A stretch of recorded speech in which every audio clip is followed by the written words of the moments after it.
Don't try to underestimate any person. Just try to understand a person. Because if you are only underestimate a person, you will never learn something new from them. Because everyone has a knowledge, everyone has a potential. You just try to grab the positive things from them. So hello everyone, स्वागत है आप सभी का अपने YouTube channel DTalk institute of English language. And today I am here and I will teach you how you can learn English language.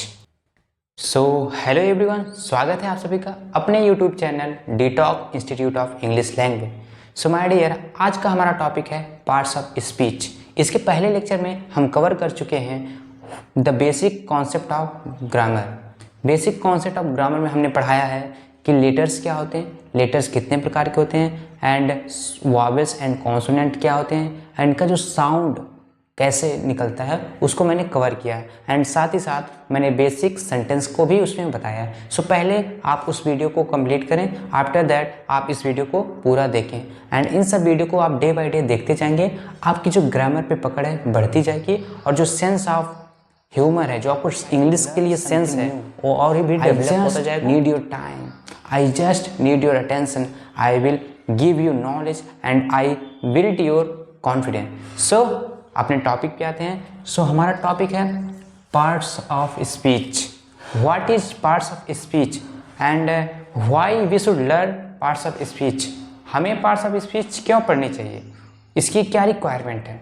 So my dear, कि parts of speech के बिना हम किसी सेंटेंस को बना ही नहीं सकते हैं।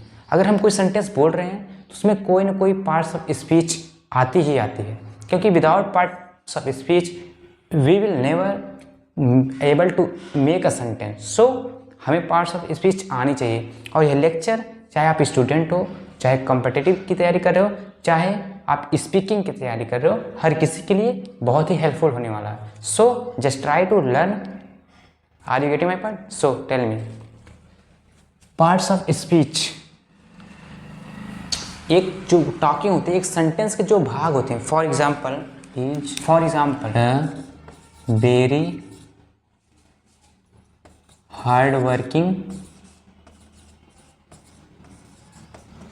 Working person.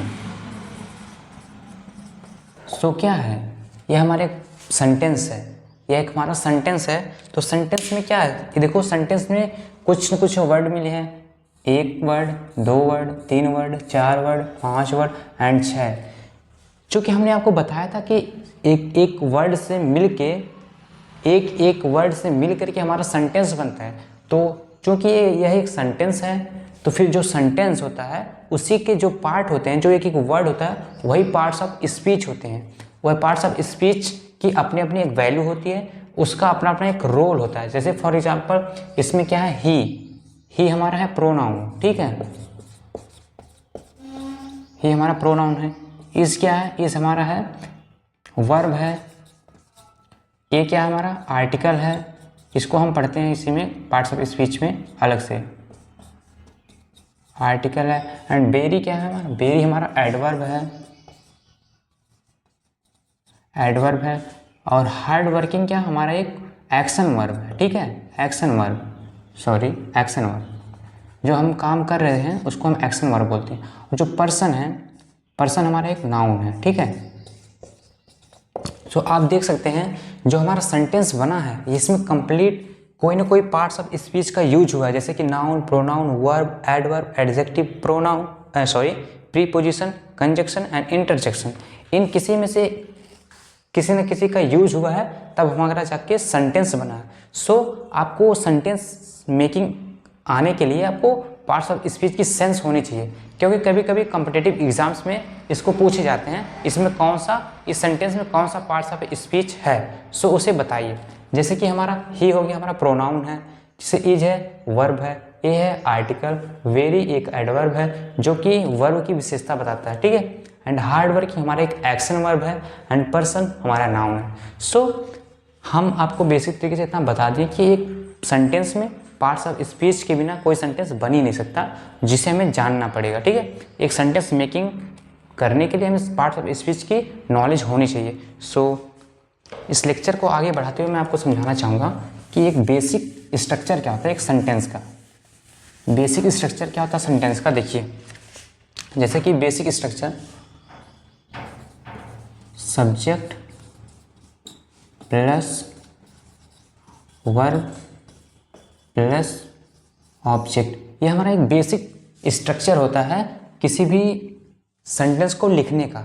सो सब्जेक्ट क्या होता है, सब्जेक्ट हमेशा कोई ना कोई नाउन या प्रोनाउन रहेगा, ठीक है। सब्जेक्ट जो हमारा कोई ना कोई प्रोनाउन रहेगा, नाउन या प्रोनाउन। और जो ऑब्जेक्ट है यह भी हमारा कोई ना कोई नाउन या प्रोनाउन रहेगा, ठीक है। वर्ब जो कि वर्ब एक है, वर्ब क्यों हम लगाते हैं, वर्ब का यूज़ क्यों करते हैं, टेंस का पता करने के लिए, जैसे कि इससे हमारा पता चलता है टेंस की पहचान के लिए,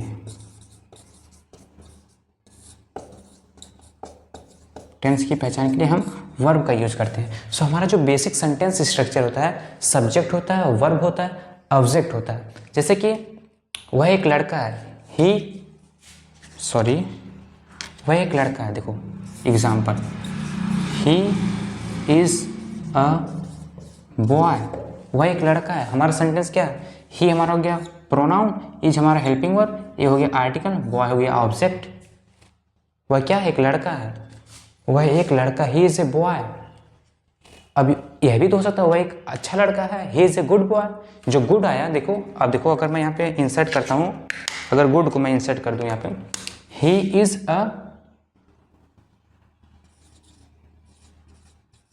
अ गुड बॉय, वह एक अच्छा लड़का है। तो जो हमारा गुड आया है ना, यह भी एक पार्ट्स ऑफ स्पीच है, पार्ट्स ऑफ स्पीच। कौन सा पार्ट्स ऑफ स्पीच है, हमारा है एडजेक्टिव। सो डियर, अच्छे से देखिएगा एडजेक्टिव। तो हमें एक अच्छी सेंटेंस मेकिंग के लिए हमें पार्ट्स ऑफ स्पीच की सेंस होनी चाहिए। सो उस सेंस को मैं आपको एक ब्रीफ कॉन्सेप्ट में आपको समझाने वाला हूँ कि एक पार्ट्स ऑफ स्पीच जो डिवाइड हैं, जो कि 8 प्रकार की होती हैं, noun, pronoun, verb, adverb, adjective, preposition, conjunction and intersection. इसको हम आपको एक सेंस देने वाले हैं, किस तरीके से आप समझ सकते हो, क्योंकि जो हमारी कंप्लीट इंग्लिश है ना, वो पूरा सेंस पे बेस है। आपको हर चीज़ रट के नहीं कर सकते हैं, कि हर चीज़ आपको रटेंगे तो आप भूल जाएंगे। बताने वाला हूँ कि इसमें सेंस क्या है। जैसे कि हमारा नाउन है, नाउन जो है हम सेंस समझने के लिए लगाते हैं, क्योंकि हमेशा जो सेंटेंस की स्टार्टिंग होती है किसी नाउन या प्रोनाउन से होती है। और नाउन हमें यह भी बताता है कि हमारा सेंटेंस कहाँ से स्टार्ट हुआ है, क्योंकि जब भी हमारा सेंटेंस स्टार्ट होता है तो नाउन से होता है, और नाउन की पहली जो लेटर होती है वह कैपिटल लेटर में होती है। उससे हमें क्लियर होता है कि सेंटेंस कहाँ से स्टार्ट हो रहा है। सो पहला बेनिफिट है, नाउन का सेंस समझने के लिए करते हैं। जो नाउन होता क्या है, जो कंप्लीट यूनिवर्स में आप देख पा रहे हो, जो सोच पा रहे हो, जो सुन पा रहे हो, जो महसूस कर पा रहे हो, हर एक चीज़ नाउन है। Person, place, animal, thing, thoughts, हर एक चीज़ आपका नाउन है। जैसे कि आई होप आपको नाउन क्लियर हो गया होगा। अब बात करते हैं प्रोनाउन। प्रोनाउन का यूज़ क्यों करते हैं, प्रोनाउन का यूज हम क्यों करते हैं। प्रोनाउन का यूज हम जैसे कोई सेंटेंस बनाते हैं कि राम एक अच्छा लड़का है, Ram is a good boy. But अगर हमें राम के बारे में बात करनी है, राम एक अच्छा लड़का है, राम डेली कॉलेज जाता है, राम के पिता का नाम ये है, राम के माता का नाम ये है, राम एक अच्छा इंजीनियर है, तो उस कन्वर्सेशन को कंटिन्यू करने के लिए हमें बार बार नाम लेना पड़ रहा है, राम का नाम। तो राम के नाम की जगह पे हम वह का यूज कर सकते हैं। राम एक अच्छा लड़का है, वह डेली स्कूल जाता है, वह अपने माता पिता के आज्ञा का पालन करता है। तो जो हम नाउन के प्लेस पे यूज करते हैं उसे हम प्रोनाउन कहते हैं। So that's why we should learn pronoun.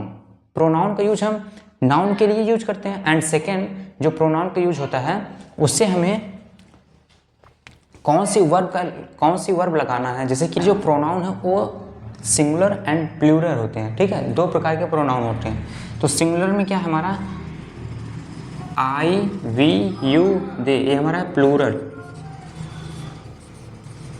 ये प्लूरल है। ही, सी, इट, ये हमारा सिंगुलर है, ये भी हमारा प्लूरल है, ठीक है। सो जैसे अगर आई है तो आई के साथ कौन सी वर्ब लगेगी, जैसे कि आई एम अ बॉय, मैं एक लड़का हूँ, आई के साथ एम का यूज हुआ है। जैसे कि मैं एक लड़का था, आई वॉज ए बॉय, ठीक है। जैसे कि वह एक लड़का है, ही इज़ ए बॉय, तो ही लगा है तो इज़ का ही उपयोग हुआ है जो कि वर्ब होती है। उसी तरीके से वे लड़के हैं तो दे आर बॉयज़, तो यहाँ पे दे प्लूरल है तो इसलिए प्लूरल वर्ब का यूज हुआ है। उसी प्रकार से हमें प्रोनाउन का यूज करते हैं वर्ब को लगाने के लिए, ठीक है। आई होप आप समझ गए होंगे। सो वर्ब देखो 3 प्रकार की होती हैं, helping verb, main verb, modal verb and action verb, 4 प्रकार की। और इसका यूज हम करते हैं टेंस की पता करने के लिए। टेंस में जैसे कि वह एक लड़का था, ही वॉज ए बॉय, वह एक लड़का था, तो वॉज जो आया है यहाँ पे हमारी हेल्पिंग वर्ब है। इससे हमें पता चल रहा है कि वह लड़का था, जो कि पास्ट की बात हो रही है। वह लड़का है, ही इज ए बॉय, वह एक लड़का है, तो प्रेजेंट की बात हो रही है। इससे हमें पता चल रहा है जो हमारी हेल्पिंग वर्ब है वो हमें बताती है कि हम किस टेंस में, प्रेजेंट की बात कर रहे हैं या पास्ट की बात कर रहे हैं या फ्यूचर की बात कर रहे हैं। तो जो हमें टेंस की नॉलेज देता है उसको हम वर्ब कहते हैं, ठीक है। आई होप आप समझ गए होंगे। और चौथी हमारी जो पार्ट्स ऑफ स्पीच हैं, एडवर्ब। एडवर्ब का क्या काम है, जिसकी वर्ब जो होती है उसकी क्वालिटी को बताना, ठीक है। जैसे कि फॉर एग्जाम्पल के लिए समझिए,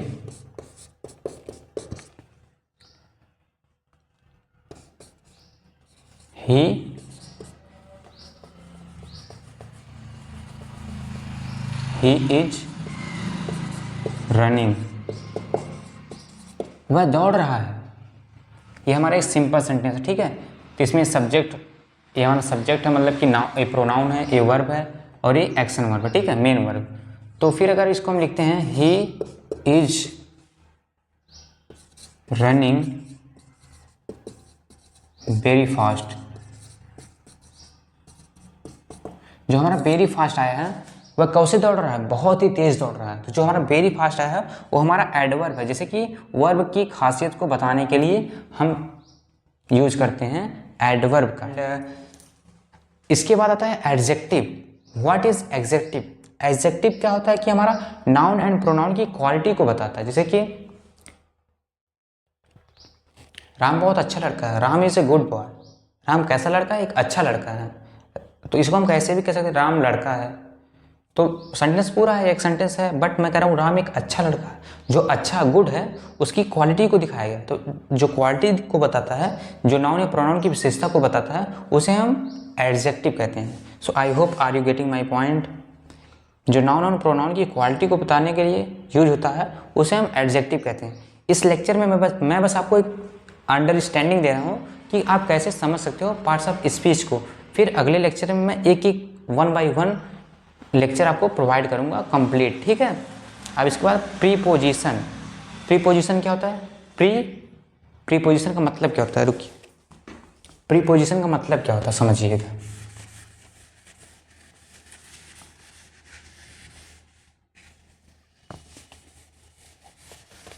प्रीपोजिशन का मतलब देखिए होता है pre plus position, POSITION। Preposition, pre मतलब क्या होता है? के लिए, के लिए। पोजीशन मतलब स्थान, ठीक है। किसी नाउन के लिए जो वर्ड यूज होता है उसे हम प्रीपोजिशन करते हैं। जैसे कि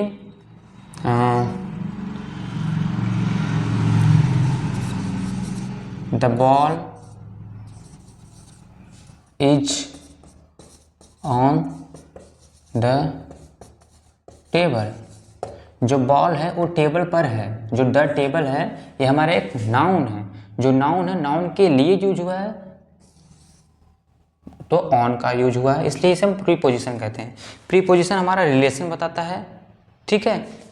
और ये कनेक्टिंग वर्ड होता है, बट इसमें डिनोटिंग होती है टाइम, प्लेस एंड पोजीशन। जैसे कि बॉल क्या है, टेबल पर है, तो ये हमारे एक पोजीशन दिखा रहा है। और जो कंजक्शन होता है, कंजक्शन भी एक कनेक्टिव वर्ड होता है, बट इसमें कोई टाइम, प्लेस एंड पोजीशन का जिक्र नहीं होता, यह बस सिंपली जोड़ देता है। For example,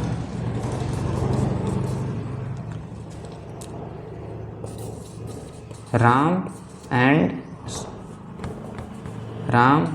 and Shyam are brother. ठीक है, राम और श्याम क्या है, ब्रदर हैं, भाई हैं। तो जो एंड है यह एक हमारा कंजक्शन है। ठीक है, जो एंड है हमारा सिंपल कंजक्शन है। जो सीधा जोड़ दे उसे कंजक्शन कहते हैं, जो जोड़े और plus time, place and position को बताए उसे हम प्रीपोजिशन कहते हैं। उसी तरीके से इंटरजेक्शन जो हमारे एक्सप्रेशन को रिप्रेजेंट करते, जैसे कि हो, hurry, hurry, hurry up, hey, how are you. जो हे है इसमें हमारा इंटरजेक्शन है। ठीक है, तो आई होप आप इन सबको समझ चुके हैं, और मैं एक एग्जांपल के साथ आपको समझा रहा हूँ, और आप लोग इसमें बताइएगा कौन सी पार्ट्स ऑफ स्पीच है। He is working with his family, वह अपनी फैमिली के साथ कार्य कर रहा है। तो इसमें क्या है, हिज, ही हमारा क्या है, ही हमारा जो है ये प्रोनाउन है, इज क्या है हमारा वर्ब है, वर्किंग क्या है हमारा वर्ब है, विद क्या है कंजक्शन है, हिज क्या है प्रोनाउन है, फैमिली क्या है एक नाउन है। ठीक है, तो इसी तरीके से हमारे सेंटेंस का स्ट्रक्चर होता है। इस सेंटेंस मेकिंग इन सब पार्ट्स ऑफ स्पीच के दौरान ही होता है। Without part of speech you will never make any sentence, so that's why you have to learn and make a sense of parts of speech. आप लोग इसका screenshot ले सकते हैं, और एक मैं सेंटेंस दे रहा हूँ, उसको बताइए उसमें कौन सा पार्ट्स ऑफ स्पीच है, उसको आप लोग हमें कमेंट में।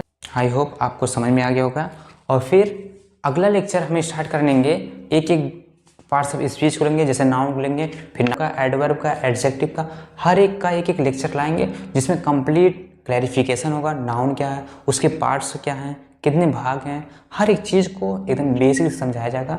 सो आप बने रहें, और वीडियो अच्छी लगी तो like, share, subscribe and share करें, ताकि और लोगों के पास ये वीडियो पहुंच सके, जिससे ज़्यादा से ज़्यादा लोग सीख सकें, अपने कम्युनिकेशन स्किल को बेटर कर सकें। ठीक है, I hope are you getting my point, and so bye bye, take care, love you all.